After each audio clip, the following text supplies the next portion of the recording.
Good morning, everyone. I am Mike O'Malley. Let me give you the 30,000-foot biography.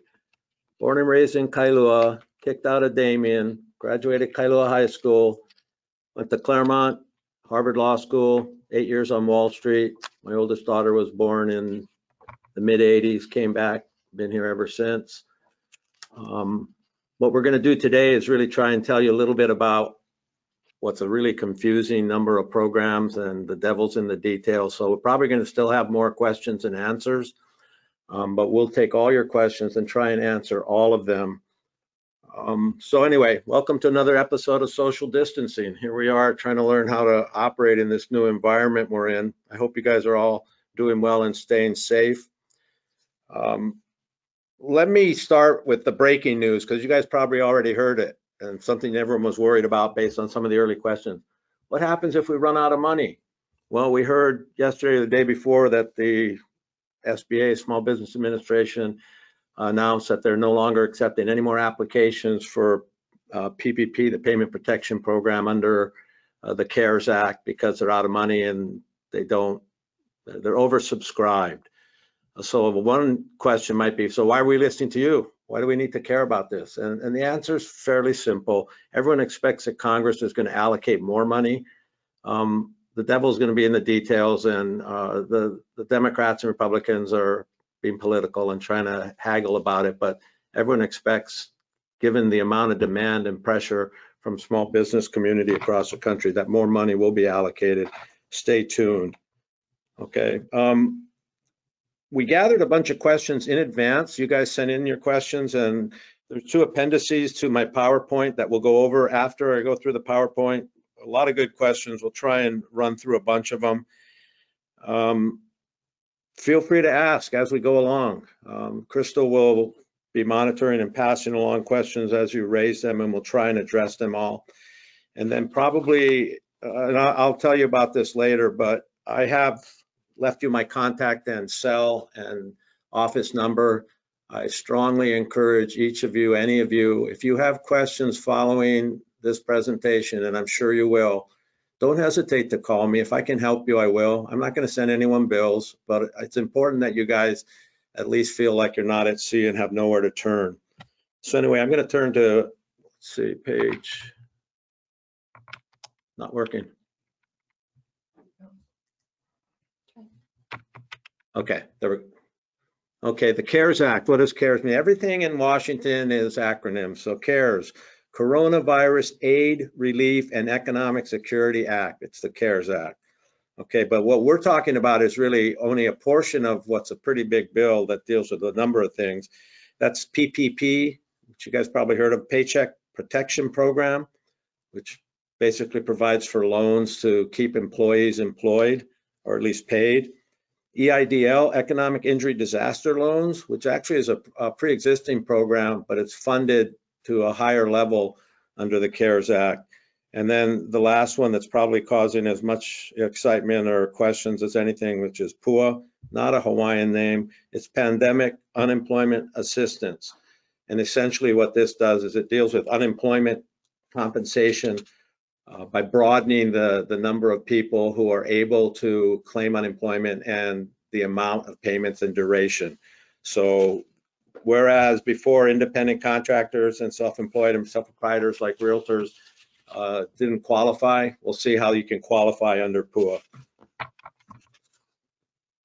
Okay, it's not working. Okay, Paycheck Protection Program, $349 billion in forgivable loans. Keep your eye on the word forgivable. I'll explain what that means, but it basically you can apply for a loan through your local banker. And one of the messages I want to get out this morning is talk to your local banker right away. I mean, even though they said no more applications, we expect it will be reopened. If you have applications pending, you need to work with your bankers, especially on this program. Some of the other programs you can do directly with unemployment office and not use your banker, but Paycheck Protection, call your banker. They should know about this stuff. And there's certain costs that are eligible to be borrowed against. For our purposes, the most important, probably payroll and rent. Real low interest rate, 1%. And here's the kicker. The full principal amount of the loan may qualify for loan forgiveness, providing that you maintain and hire or rehire if you've laid off your staff, and that you maintain their compensation levels at a relatively high percentage of their loan amount. So you don't have to, it doesn't have to be 100%, but I think it's 25%. You can't reduce their compensation by 25%. So you need to take a look at, if you are one of those realtors that has an office with a bunch of employees, you need to track them. I'll talk a little bit about what if I'm just a sole proprietor or a realtor on my own. You still are an employee, self-employed, so you still can qualify. The economic bang is going to be less just because there's less amount borrowed, but it still is worth doing. One of the things to remember is for the loan forgiveness, you can't spend more than 25% of the amounts borrowed on non-compensation expenses, mortgages, rent, other things that are allowable for the borrowing, but not allowable for the forgiveness portion. So if you want 100% forgiven, you can only spend on employment compensation. Loan payments, repayments will be deferred for 6 months. No collateral or loan guarantees are required. That's pretty critical because normally you go in small business, you guys are aware of this, usually you're asked to guarantee or put up collateral or whatever. For the PPP program, if your banker tells you you need a collateral or guarantee, that's not true. Call me. I don't think they'll tell you that. They're pretty on top of what the requirements are. It's for small businesses only, and that means you have to have been in business as of February 15th. And I don't think any of us have a problem with this test. That's 500 employees or less. So I don't think that's a problem for us. But again, if you're setting something up after February, you're not going to qualify. Here's the kicker for our industry. It includes self-employed individuals, sole proprietorships, independent contractors. So if you're a single member LLC, that's a disregarded entity, and you fill out a Schedule C, which is the same as a sole proprietor would, then you qualify. If you get a 1099 from a brokerage for work you do as an independent contractor, you qualify. Previously, you would have no business qualifying for this kind of stuff. But anyway, it applies. And same thing, I'll talk about the unemployment, the PUA portion later. So it's really intended to help people across the board. So a lot of money being thrown at a giant problem. So predictably, the execution is lacking, and we'll talk about that a little bit. PP loans are available through June 30th or until funds run out, which they did 2 days ago. But again, I just went on this morning, and Congress is negotiating. I think it's fair to expect that additional monies will be allocated. How much, when, where, and how, I don't know. Pay attention. Forgivable loans, the portion of a payment protection plan loan that can be forgiven. The definition has wavered a little bit. My slide says pays up to 8 weeks of payroll costs, including benefits and certain other costs, so that if your loans are used for those purposes, they can be forgiven, and they will be forgiven. You just ask that they be forgiven. But that's been slightly tweaked for independent contractors and self-employed. Small Business Administration said that rather than payroll costs, the question for a self-employed is what are we talking about? And what you're basically talking about is your Schedule C. So it's 8 times the average weekly net profits if you're self-employed or independent contractor, versus 2.5 times average net profit for bigger companies with employees. Okay. The PPP loans can be used for employed salaries. It's basically salaries under 100,000. So if you're getting paid 125,000 and you borrow, you can still take the PPP to shore up, not in excess of 100,000, But for some of our realtors, whatever, obviously that number is going to be an issue. For your employees, probably not, but it includes paid sick leave, medical leave, insurance premiums, and then mortgage, rent, and utility payments.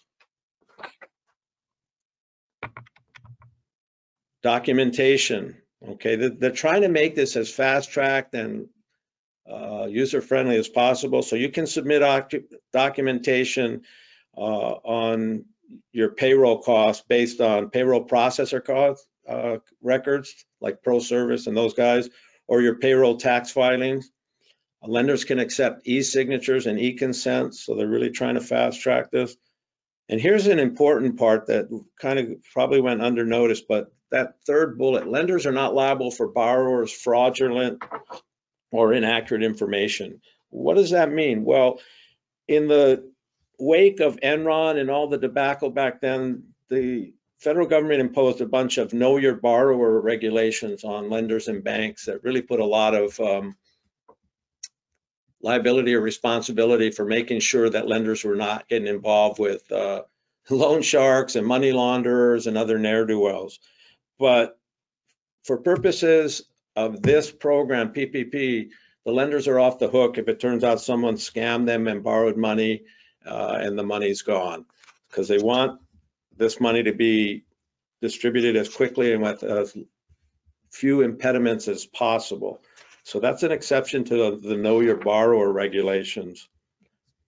Okay, requirements for loan forgiveness. Okay, first they have to be used for allowable uses. That's compensation. And it has to be used by June 30th of this year, so 8 weeks. This stuff is all going to have to move, because as they reauthorize and loans are issued with the new money after this webinar, then presumably that 6/30 date will push back, because you won't be able to get 8 weeks worth of spending in. So there's a lot of tweaking that's going on. This stuff is changing daily. So anything I tell you today is probably going to be wrong by tomorrow, but you can call me and yell at me and I'll tell you what the right answer is tomorrow. Allowable uses, payroll costs, not over 100,000 a year, the other things, mortgage, rent, et cetera. Certain exclusions. If you have employees, then your share of their payroll taxes cannot be funded out of the PPP. Okay. The new rule that I mentioned earlier, PPP loan forgiveness for independent contractors and sole proprietors can't exceed the 8-week share of the 2019 net profit. So look at your Schedule C for 2019 and come up with an average weekly profit, multiply by 8, and that's the amount that can be written off or forgiven. That's a new rule. It really wasn't where it started out. It started out differently. It had a 2.5 times a monthly average profit, but they changed it for sole proprietors and self-employed, independent contractors. Okay, no more than 25% of the forgiven amount can be used for non-payroll costs. So if you want, if you're spending money on mortgage, rent, those other allowable costs, you can forgive part of it, but not more than 25% of the forgiven amount can be used for those unpreferred purposes. You have to maintain the average number of full-time equivalent employees in the 8-week period following fund disbursement. What does that mean? You can't lay off people, borrow money, and forgive the loan. You got to keep your people employed and working. Similarly, point 5, you can't reduce compensation by more than 25% for any employee under 100,000. So if you're going to borrow and be participating in this program, help your, blue collar employees, your lower compensated employees, and don't fire them or reduce their salary. That's the payment protection program. Now let's go to economic injury disaster loan, EIDL. That actually is a program that pre-existed coronavirus, the CARES Act, but it's been funded and tweaked and increased under the CARES Act.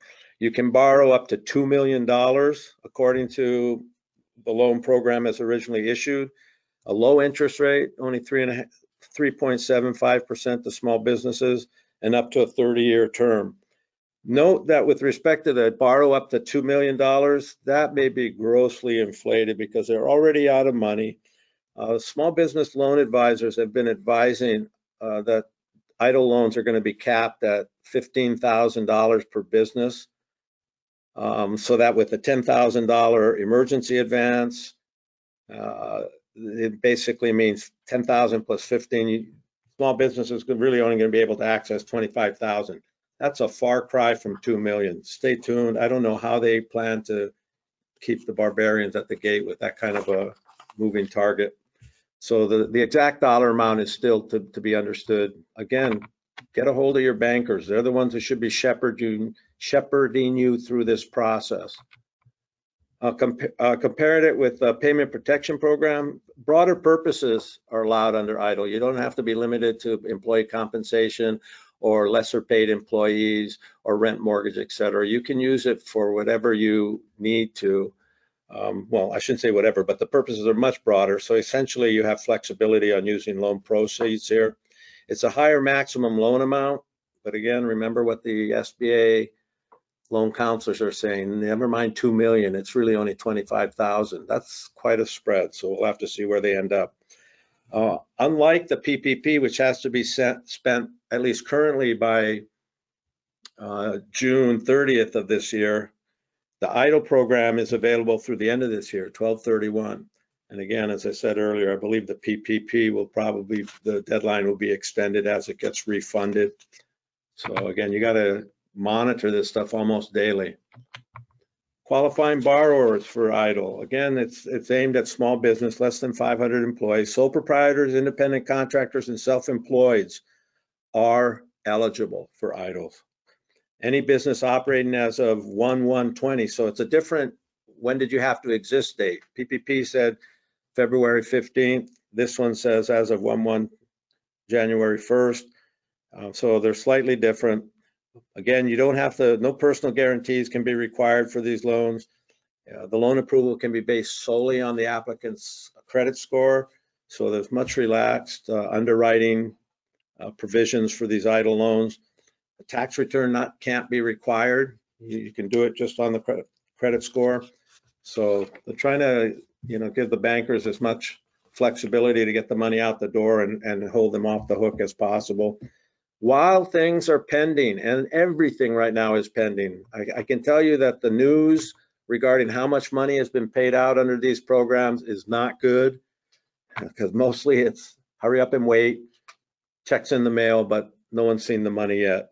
Anyway, the emergency EIDL grant means that you get a $10,000 grant in advance, even if you're denied a loan. So fast track it. Again, talk to your banker, tell her you need 10 grand right away. And you should be able to do it just based on your credit score. If you get this grant, the $10,000 grant, know that the amount you can forgive under the payment protection plan, loan forgiveness is reduced by that $10,000 grant. But if you need money quick to shore up your business, the $10,000 EIDL advance is the way to go. Again, talk to your banker, and that stuff should be forgiven. Even if you don't get the loan that you applied for. Permitted uses, sick leave for employees unable to work because of COVID. There's a long list. I only picked out the 4 main ones. The basic theory is it really should be used to pay costs to keep the business running. Payroll for employees, if you have higher costs due to uninterrupted supply chains. Unfortunately, one of the things we're learning about, it's a real small world. An awful lot of our supply chains emanate out of China, and we're having trouble getting stuff for our factories and our businesses, et cetera. So if you have to pay higher amounts to shore up your supply chain for whatever business you're in, you can use EIDL proceeds for that. You can use it for rent or mortgages. And again, as I said, the EIDL program is available, applications are available, it can be submitted through December 31. I don't think we would recommend anyone waiting. We've seen it's just been an avalanche of people looking for help. It's unprecedented how many people out of work and small business, et cetera. So there's a couple of takeaways I'm going to tell you. Call your banker, get your applications in, and call me. Those are the three things you got to remember for today. Bridge loans are available when you have payment protection plan or EIDL applications pending. Okay, the bridge loans are available if you're borrowing from a lender with a pre-existing banking relationship. This is going to be hard. If you don't have any banker and you go into a new bank and tell them you want a bunch of stuff, you're probably not going to have a fun experience. Hopefully you all have existing relationships with your own bankers. Those are the guys you should approach. The bridge loan is different than the emergency advance, but it can be $25,000 with a term of up to 7 years. So remember, the emergency advance was 10 grand, forgivable, and even if you don't get the loan, this is a bridge loan, different, up to $25,000 while you're waiting for your application to be processed, amortizable over 7 years. The bridge loans maximum rate 6.5% over prime, so it's not nearly as cheap as the other money, but no collateral can be required. It's subject to the lender's standard underwriting process. So depending on your history with your banker, you may run into issues getting this loan. I haven't heard as much activity in this space, but it's out there. It's again supposed to be used exclusively for working capital to support the survival of the business. PUA, not Pualani, PUA, Pandemic Unemployment Assistance. This expands unemployment benefits to previously uncovered persons. That is, most of the people listening in, I would think, right? Self-employed, sole proprietors, independent contractors. You guys didn't qualify for unemployment before, but you can qualify for unemployment assistance under this special program called Pandemic Unemployment Assistance, okay? And I'll tell you how you do this and where you do it. It's basically through the state unemployment office. Self-certify, you sign a statement under penalty of perjury saying, I'm not lying to you, but that you're unable to work due to listed COVID-19 related reasons. You or a household member is diagnosed with COVID-19. You can't work because you're quarantined. You had to quit or can't work because of COVID-19. One way or another, you got to tie it to COVID-19. And there's a listing that you can go on and see what all the different reasons are, but they all tie back to COVID-19. Okay, the benefit, the PUA benefit payments are retroactive.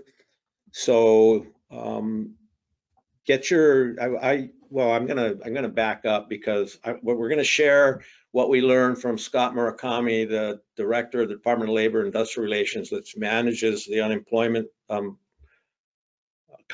benefits program for the state. And he's telling everyone, wait, give us time. And we're telling everyone, get your application in. So you're hearing conflicting advice. I don't think you get anything, there's any downside to trying to submit an application. Although when you go on site at the unemployment website, you'll see that the application really is geared towards traditional applicants, not self-employed, independent contractor, sole proprietors. So you're gonna have questions that don't make any sense, or the answer is not gonna seem right. But anyway, whether you decide to wait for Mr. Murakami to come out with guidance, or whether you wanna get your application in, imperfect though it be, is really up to you, but it's a moving target right now. One of the things to note is that self-employed workers, eligible self-employed workers, and I think eligible just means that you're out of work because of a COVID-related reason. You get $600 a week, in addition to half the average unemployment benefit in your state. Okay, so if you're self-employed, you don't get the full benefit, you get half, but you also get $600 a week. Here's a question I put in here. Someone said, oh, I heard I had to put my license on inactive status to qualify for unemployment benefits. That's just lore. One of the problems with all this stuff is there's so much lore and blogs and back and forth and social media and so much misinformation. I would recommend that when you're looking for information, go to the official government sites. I would avoid chat rooms and blogs to try and get information regarding this stuff, because the odds are as equal that it'll be wrong as it'll be right. No 1 week wait. Oh, not going down. There we go. No 1 week wait for PUA unemployment. Traditional unemployment, you have to wait This one should be up and going quickly when and if it gets going. And then CARES provides up to 39 weeks of state PUA benefits. That means all you unemployed and independent contractors, sole proprietors through December 31, 2020. So that's a pretty good thing. Yeah, I'm getting there. I got the sign. Hey, wrap it up, pal. we're getting close. That's really the PowerPoint portion of the presentation. What I'd like to do, let's see what makes most sense. Maybe we can run through some of the, bear with me, some of the appendix questions and answers. Oh, here we go. No, that's not it. Bear with me, folks. I got papers everywhere. Okay, I'm going to go to Appendix A. Are we able to do that? Okay, how does a realtor apply for PUA unemployment? Unemployment office, go there. Okay, and then the second paragraph, we recommend filing a regular claim just to get your foot in the door. And then the first bullet says, Scott Murakami says, please wait. We're working our way through it. It's really hard. It's really complex. It's going to take time. Be patient. All the things you don't want to hear right now because you're running out of money and you're shutting in your doors and you need them to get going. So I'm sure they're under tremendous strain, but you know, they need to get this stuff going. Like I don't see any downside in applying. You can go to the next page. There we go. Oh, let's see, this one. I was on medical leave. Will I receive unemployment? On 3/30, I applied. I was on medical leave all of 2019 with no real estate income. Will I receive unemployment? How long will it take? Well, the question is a little unclear. If the reason you're unemployed is still the same reason you were unemployed last year, then presumably it's not a COVID reason. So you don't apply, you don't qualify for the PUA relief. If you came back to work or it is COVID related, then state your case and you can apply.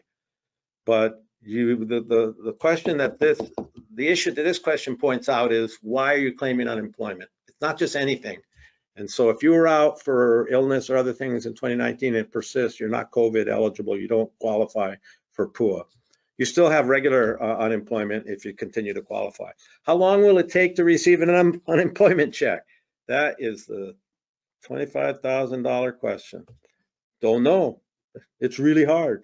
DLI, the Department of Labor was hoping to get PUA checks out beginning April 22nd.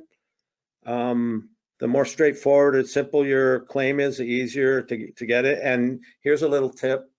Provide for direct deposit because, believe it or not, hey, we're running out of checks. So if you provide for direct deposit, you'll be quicker. You will get the extra $600 per week promised by the federal government. Of course, Murakami said, you know, that's causing them problems because their systems don't provide for any automated processing of that extra $600 a week, and they have a limited supply of checks. I'm sure Scott's a really good guy, but that's just, they're describing the problem, fix it. I don't know what to say to that. We don't have checks. How are we going to pay it? They are struggling, and it's a lot of stuff, so I should be easier on them. But, you know, so are a lot of us out in the economy who are waiting for money. Okay, and then he says about sole proprietors, independent contractors who typically don't qualify for unemployment. Murakami says that establishing a program for them has been a little tricky. Target implementation date for you guys, early May. So other guys, April 22nd, you guys, early May. I suspect these are going to be slipping targets if the rail is any example of how well our state government meets deadlines. Anyway, they're trying, they're working hard. It's still a process in motion. The next question is, sorry, that's the way life is. How come other guys got to apply for this stuff on April 3rd and independent contractors and self-employed had to wait to April 10th? Well, you guys didn't qualify even at all. So I think they were thinking, let the traditional guys go first and the non-traditional go second. I don't really know. There's no really any other good explanation to that. But it is what it is. What can be done? Nothing. You can call your congressman and say, that's really bad. And they'll say, thank you for sharing. but you're not going to change that. Next question, if loan forgiveness is based on payroll percentage, and I'm an independent contractor or have an LLC, would it make sense to take the percentage of money allowable as a payroll that can be forgiven and pay myself first before the percentage is allowed for expenses? Basically, what they're trying to do is move money around to maximize the loan forgiveness amount. None of this stuff is going to really work, because what it really comes down to is the amount you pay yourself. If it's subject to self-employment taxes, it qualifies. If it doesn't, it doesn't qualify. So if you take money out as an advance or something and not as compensation subject to employment taxes, then you're not going to improve your lot.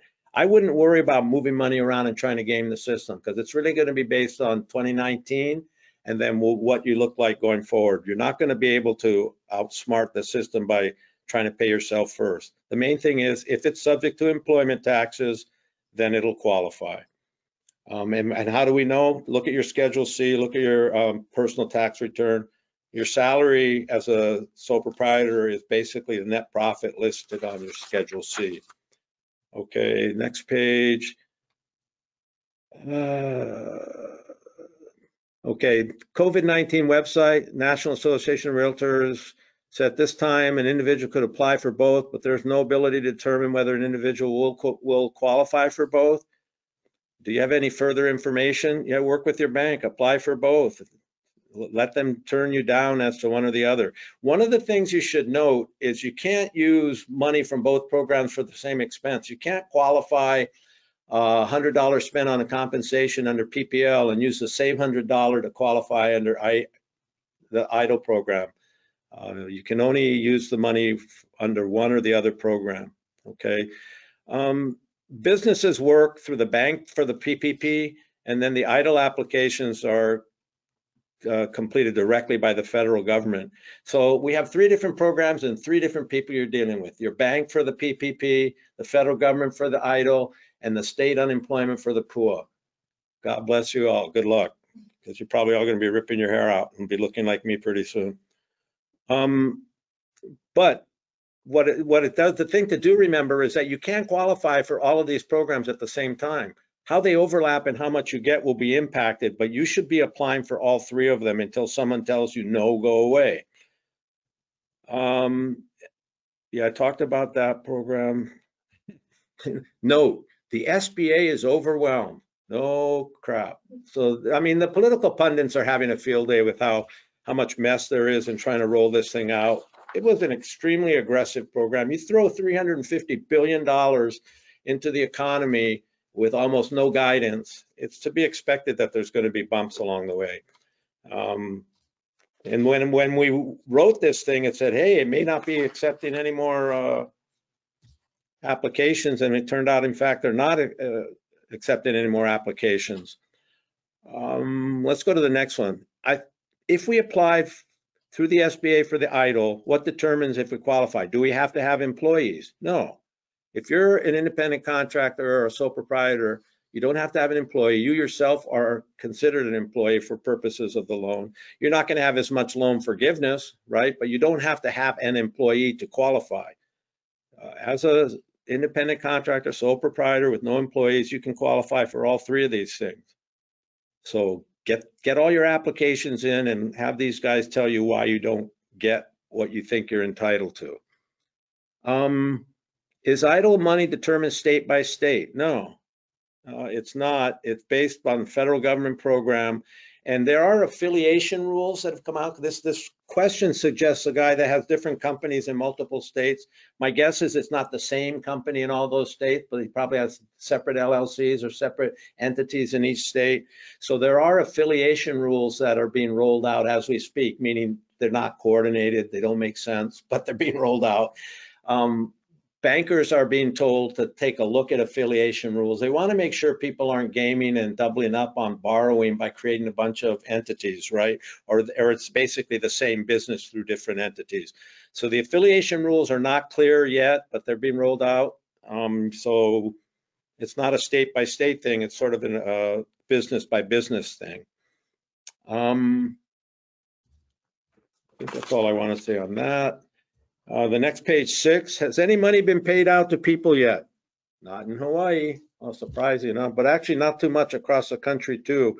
About half U.S. business surveyed applied for EIDL loan and grant as of April 9th, and none of them have received any funds as of April 9th. So everyone's just choking. You throw a ton of money and a ton of people. The interest has just been through the roof because people are hurting. The last one we already said, sole proprietor can apply for PUA. Yes. I applied for an SBA loan grant. I'm sorry, I'm flying through the pages here. I applied for an SBA loan grant, $10,000, and received confirmation number. Haven't heard anything since. Not surprising. Keep asking, keep calling back. I heard from a realtor that the EIDL or PPP loan is only for real estate proprietors with employees. Is that true? No, we answered that. Not true. You don't have to have employees to qualify for any of these things.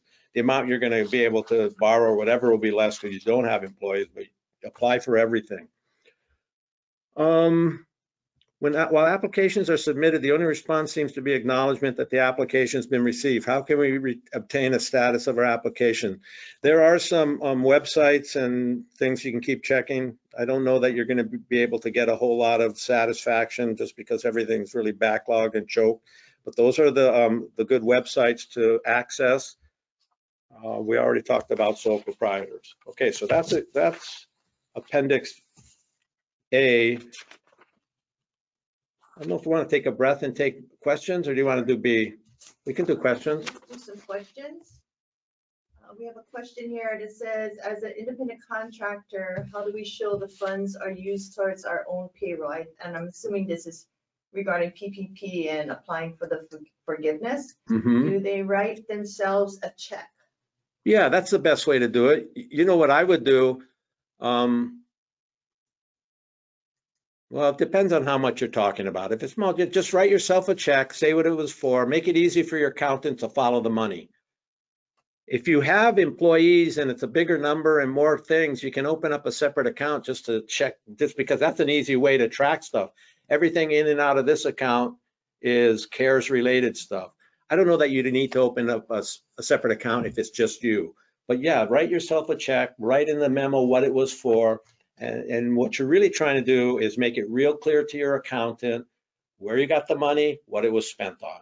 There's no specific record keeping requirement, but please help your accountants out because they're going to go nuts. They're the ones that are going to have to figure this stuff out. Let them follow the money. Make the paper trail as easy as possible. Another question. If you haven't filed your taxes for 2019 yet, can you use your Schedule C from 2018? There's nothing that says you can use 2018. So what I would do is at least get an estimate of what 2019 is. Get 19 in. Get your accountant to get that done. So I understand. I haven't done my 2019 either. But it doesn't say or latest available. So technically 2018 doesn't count for that. So get 2019 done is what I would say. That's my best advice. And whoever asks that question, feel free to call me because I'll probably go back and try and figure out what happens in that situation. Okay. I'm not sure the clarification on this question, but it says, what if you don't have a profit but show a loss? Did you take any money out of the business? Right, so I mean, if the question is, and when you say you, I assume they're talking about a sole proprietor or an independent contractor, a single individual. I don't know how you lived if your expenses were greater than your income. I mean, how did you spend any money on personal items if there was no net profit left? So I don't know how to answer that. Presumably you took some money out. If you took money out and still showed a loss, those monies are probably advanced to you rather than reported as compensation to you. Ask your accountant, what is the compensation portion for me if I had a loss? And he said, you have no compensation because, well, then you're starting from zero. Okay. It's a good question. I mean, these are all the sorts of things that everyone's wrestling with. If you get hospitalized because of COVID, is there a financial program to support expenses? Well, yeah, I mean, this stuff, because you qualify for PUA, right? Because you're out of work because you're sick. So you are the main candidate for this program. So PUA is the main thing you get to do. You also should be applying for EIDL and PPP, even though they said they're not accepting application, on the assumption, the probability that more money will be funded to support these programs, then apply for all three. But the one that is available, regardless of whether they reappropriate additional funds, is PUA. So you get the unemployment stuff. This person says that they received a letter of ineligibility from unemployment, and how should they appeal? Well, probably what they did, and I'm guessing, because we don't have the applications for PUA out there yet, so they probably submitted a traditional unemployment claim, and whoever was reviewing it was saying, hey, what's this bugger doing? He's a sole proprietor, and he didn't answer the questions right. He doesn't get unemployment. Next. And so my guess is you submitted a traditional form, and on traditional grounds it was rejected, and it wasn't analyzed or reviewed under the PUA guidelines. So I wouldn't give up. I'd go back and either, you know, when Murakami says wait for us, when they finally submit or excuse me, distribute the PUA unemployment claim application form, fill that one out. And you might call them and ask them, why were you rejected? And they'll probably tell you something along the lines of what I told you. Okay. But I don't think you're I don't think you're done. You're not cooked yet. You just got to wait. Okay. If we make more than $100,000 a year as realtors, do we qualify for PPP? Yeah, I think you do. And this is one where I got to probably, and you know, let's talk out loud here, Crystal. A couple of these questions, as I get clarification, why don't I send my responses to you and you can distribute to these guys? Because my understanding, my reading of it is, yes, you can apply for PPP up to 100,000. So if you made 150,000 or 175,000 last year, then, and now it's in the toilet or whatever, and you're trying to support yourself through a PPP loan, can you support yourself up to 100,000 but not beyond and still qualify, even though previously you made 175? My understanding is yes. It's not $1 over 100 disqualifies you entirely. It's just you can't fund more than 100. But I will, don't go to the bank on that. Let me make sure I got that right. Hey, the act is this thick, you guys. I hope you can see that. That's like 250 pages. So there's a lot of verbiage in there and a lot of people looking through the weeds to figure this stuff out. But the way I understand it is, yeah, it's not once you're over 100,000, you're out of luck. It's just only up to 100,000. Okay, how about one more? Yeah. We have submitted applications for PUA and they keep kicking them back saying there's a problem with the application but no explanation. The phone number is busy all day. How does one obtain help in filling out the application so it is acceptable to them? We suspect it has to do with us being independent contractors. Your suspicions are well grounded versus the reason that we answered in the earlier question. These are bureaucrats, these are civil servants, they've processed unemployment claims for 20 years, they know the answers, they see you fill out a traditional claim, it doesn't fit, denied, next. So they're not geared yet to review for PUA eligibility. And so that, my guess is that's what's happening. And that's based on what Murakami told us just a day or two ago. Stay calm, we're trying to be patient, we're trying to get the stuff out there. I would suggest you wait. And so for those of us, including myself, are saying get your application in there, just if nothing else, to show you tried. But right now you're being judged on old criteria that doesn't apply. The PUA program has not really been implemented yet. So do not despair, just stay calm. And I guess what I can do too, Crystal, is when we find out that they finally have distributed, I'll shoot you a note, then you can shoot a note to everyone in your network saying, hey, good news, the PUA application's just been released today. Go get them and file them. Okay. We'll be monitoring daily. Okay. Well, thank you, Mike O'Malley, for your time and coming out here. We have all the contact information on Mike on the screen. And we thank everybody for joining us today. And again, we will be posting a recording of today's session on our website, hawaiirealtors.com.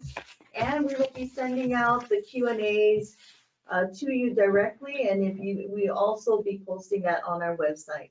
Thank you so much, and you have a wonderful day. Stay safe. Yeah, let me just add one more thing, Crystal, and thank you for this opportunity. I'm dead serious when I say call me, because I'd rather, if I can't answer it for you, I'll get you to someone who can.